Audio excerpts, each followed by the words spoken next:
अस्सलाम वालेकुम स्टूडेंट्स। तो आज हमने क्या कहते हैं मैटर की सेकंड स्टेट पढ़नी है जी, वो है लिक्विड स्टेट। तो देखिए लिक्विड स्टेट में क्या होता है, लिक्विड जो है उसका एक मखसूस वॉल्यूम होता है बट नो परमानेंट शेप। यानी कि लिक्विड जो होता है आप उसे किसी भी बर्तन में जो है ना रख दें तो वो उसी की ही शेप जो है ना वो अख्तियार कर लेता है। तो इसलिए इसका वॉल्यूम तो होता है लेकिन इसकी कोई परमानेंट शेप नहीं होती। आगे हम जो है इसकी टिपिकल फिजिक्स जो है ना टिपिकल प्रॉपर्टीज पढ़ते हैं। कौन कौन सी हैं? सबसे first one is evaporation, second one is surface area, third one is temperature and fourth one is intermolecular forces. तो ये जो लिक्विड स्टेट है इसके अंदर, ये जो लिक्विड है इसके अंदर कौन सी ऐसी टिपिकल खसूसियात होती हैं? तो सबसे पहले हम देखते हैं एवापोरेशन। ये जो लिक्विड है ये एवापोरेट हो सकता है। एवापोरेशन क्या है? आधी बुखारात बन के उड़ जाना या बुखारात बन जाना। एवापोरेशन एक ऐसा अमल होता है जिसमें वाटर के मॉलिक्यूल या जितने भी यानी कि लिक्विड हैं वो क्या करते हैं कि वो एवापोरेट हो जाते हैं, वेपर्स बन के क्या हो जाते हैं, एवापोरेट हो जाते हैं एयर के अंदर। तो इस अमल को हम कहते हैं एवापोरेशन, कि एक ऐसा प्रोसेस जिसमें वाटर या कोई भी लिक्विड हो उसके मॉलिक्यूल्स पहले वेपर बनते हैं और उसके बाद क्या कर जाते हैं, हवा के अंदर फ्लो कर जाते हैं। तो इस अमल को हम कहते हैं एवापोरेशन।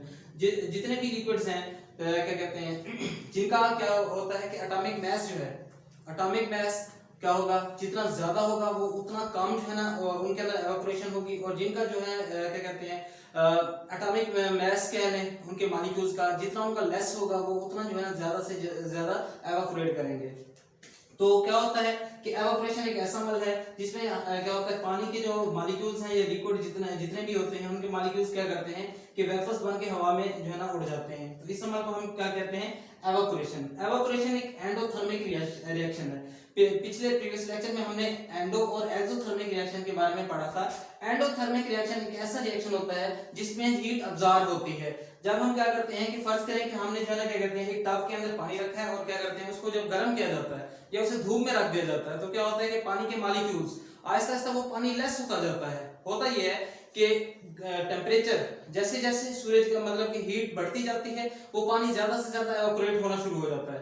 तो पानी के मॉलिक्यूल वहां से क्या करते हैं कि उस टेम्परेचर से एनर्जी लेके, काइनेटिक एनर्जी लेके, और क्या करते हैं कि जब उनकी एनर्जी ज्यादा हो जाती है तो वो जो है ना एवापोरेट हो जाते हैं, एनवायरनमेंट के अंदर आ जाते हैं। तो क्या करते हैं, चौंका वो हीट अब्सॉर्ब करते हैं। तो इस तरह इस अमल को हम क्या कहते हैं, एंडोथर्मिक रिएक्शन।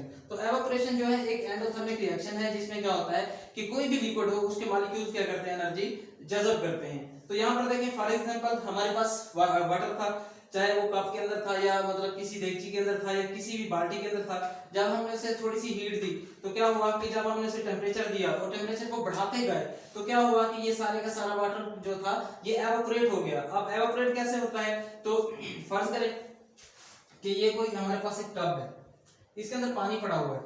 जब हम क्या करते हैं कि इस पानी को जो है ना नीचे से गर्म करते हैं, जब इसको गर्म किया जाता है तो वाटर के मॉलिक्यूल जो नीचे वाले मॉलिक्यूल हैं ये क्या करते हैं, यहाँ से एनर्जी लेते जाते हैं। और जब इनकी काइनेटिक एनर्जी बढ़ जाती है, याद रखें कि ऐसे मॉलिक्यूल्स जो मतलब मूव करते हैं, मूवमेंट में होते हैं, उनके अंदर कौन सी एनर्जी होती है, काइनेटिक एनर्जी। तो क्या होता है कि ये मॉलिक्यूल यहाँ से एनर्जी लेके जो है ना सरफेस पे आ जाते हैं।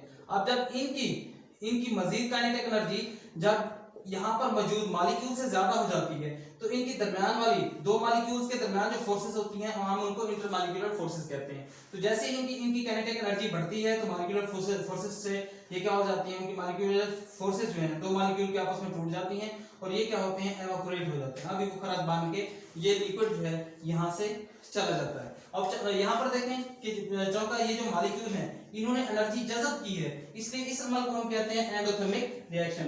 तो देखें एंडोथर्मिक रिएक्शन के लिए वाटर की जो एंडोथर्मिक रिएक्शन है, जो एनर्जी है, जो जितनी ये एनर्जी जज़ब करता है तकरीबन 40.7 के ऊपर इतनी एनर्जी जो है वाटर के मॉलिक्यूल जज़ब करते हैं और क्या हो जाते हैं, उड़ जाते हैं। ठीक है, डेल एच जो है यहाँ पर ये एंथैल्पी ऑफ हीट होती है। ठीक है, यानी कि एनर्जी की तब्दीली होती है। इतनी एनर्जी के ऊपर या इतने टेम्परेचर के ऊपर जो है ना क्या कहते हैं, वाटर के मॉलिक्यूल्स जो हैं वो हवा के अंदर उड़ यानी कि एवापोरेट हो जाते हैं, बुखारात बन के उड़ जाते हैं।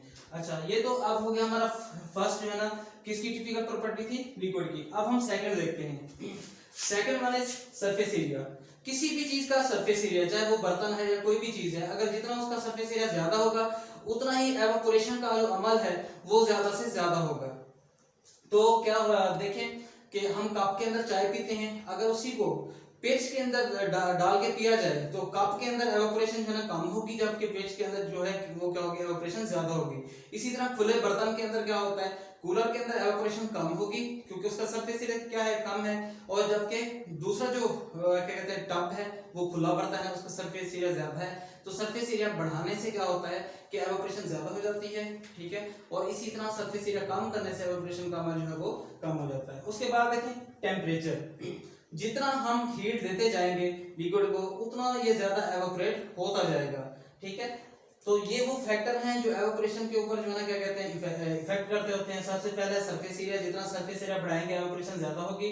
उसके बाद टेम्परेचर, टेम्परेचर को जितना बढ़ाते जाएंगे उतना जो है ना क्या होगा कि मॉलिक्यूल ज्यादा से ज्यादा एवापोरेट होते जाएंगे। टेम्परेचर कम होगा तो एवापोरेशन भी कम होती जाएगी।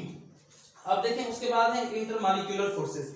इंटरमॉलिक्यूलर फोर्सेस का जो है ना मेन रूल होता है एवापोरेशन के अंदर। तो क्या होता है कि इंटरमॉलिक्यूलर फोर्सेस जितनी स्ट्रांग होंगी उतना एवापोरेशन कम होगी, जितनी जो है ना क्या कहते हैं इंटरमॉलिक्यूलर फोर्सेस जो होंगी वीक होंगी उतना एवापोरेशन ज्यादा होगी।